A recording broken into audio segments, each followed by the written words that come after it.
اعوذ باللہ من الشیطان الرجیم بسم اللہ الرحمن الرحیم۔ ہماری دل سے دعا ہے کہ اللہ پاک تمام مسلمانوں کو 5 وقتہ نمازی بنائے۔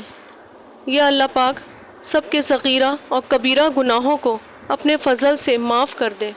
یا اللہ تمام مسلمانوں کی توبہ کو قبول فرما، آمین۔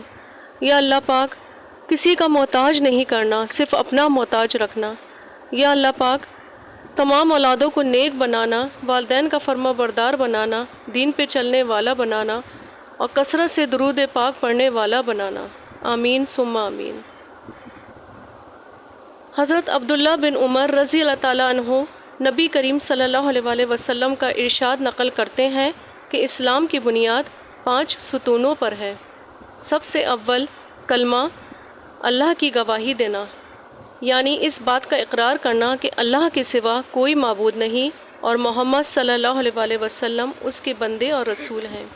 اس کے بعد نماز کا قائم کرنا، زکوٰۃ ادا کرنا، حج کرنا اور رمضان المبارک کے روزے رکھنا۔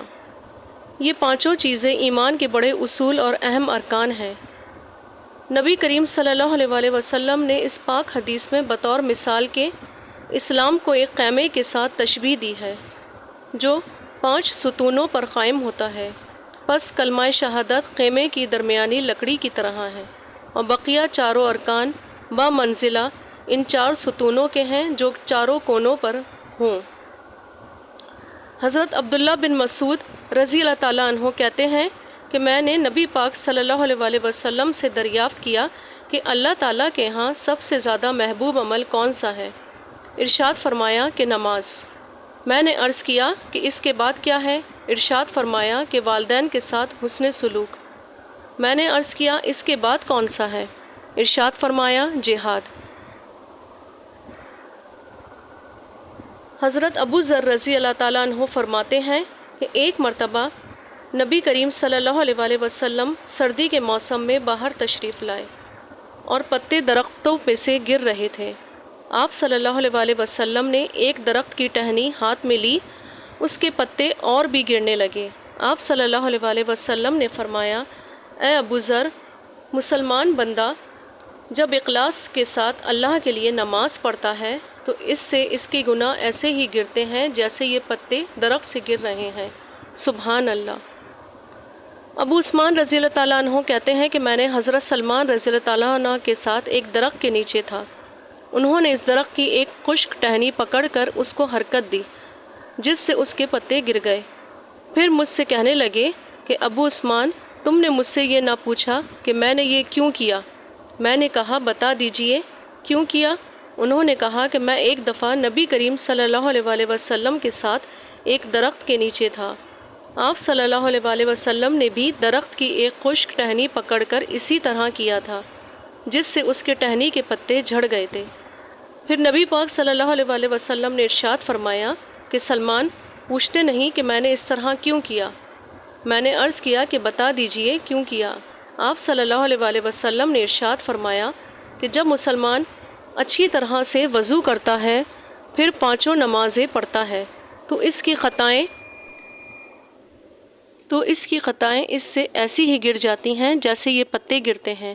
پھر آپ صلی اللہ علیہ وآلہ وسلم نے قرآن کی آیت تلاوت فرمائی جس کا ترجمہ یہ ہے کہ قائم کر نماز کو دن کے دونوں سروں میں اور رات کے کچھ حصوں میں، بے شک نیکیاں دور کر دیتی ہیں گناہوں کو۔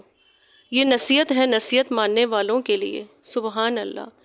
اللہ پاک ہمیں 5 وقت کی نماز کا پابند بنائے اور سچا عاشق رسول صلی اللہ علیہ وآلہ وسلم بنائے، درود پڑھنے والا بنائے، آمین۔ درود قطب۔ حضرت سید احمد بدوی بہت معروف بزرگ گزرے ہیں۔ آپ کو نبی کریم صلی اللہ علیہ وآلہ وسلم کی ذات سے بہت عشق تھا اور آپ اس عشق میں جو درود پاک پڑھتے تھے وہ درود بدوی کے نام سے مشہور ہے۔ اس درود پاک کے پڑھنے سے بیداری اور خواب میں نبی کریم صلی اللہ علیہ وآلہ وسلم سے رابطے کا بہت بڑا ذریعہ ہے۔ اس درود پاک کے پڑھنے سے مقام حضوری حاصل ہوتا ہے۔ فجر قطبیت کا درجہ کہلاتا ہے، اس لیے اسے درود قطب کہا جاتا ہے۔ اس درود پاک کو کثرت سے پڑھنے سے نبی کریم صلی اللہ علیہ وآلہ وسلم کی عظمت اور انوار تجلیات کا ظہور ہوتا ہے۔ اگر کوئی شخص ہر روز بعد نماز عشاء 100 بار اس درود پاک کو پڑھے تو انشاءاللہ انوار و تجلیات کا حصول اس کے لیے آسان ہو جائے گا۔ اس درود پاک کے پڑھنے سے رزق میں برکت ہوگی اور وسائل زیادہ مقدار میں آئیں گے۔ اللہ پاک ہمیں کروڑوں درود پاک پڑھنے کی توفیق عطا فرمائے، آمین ثم آمین۔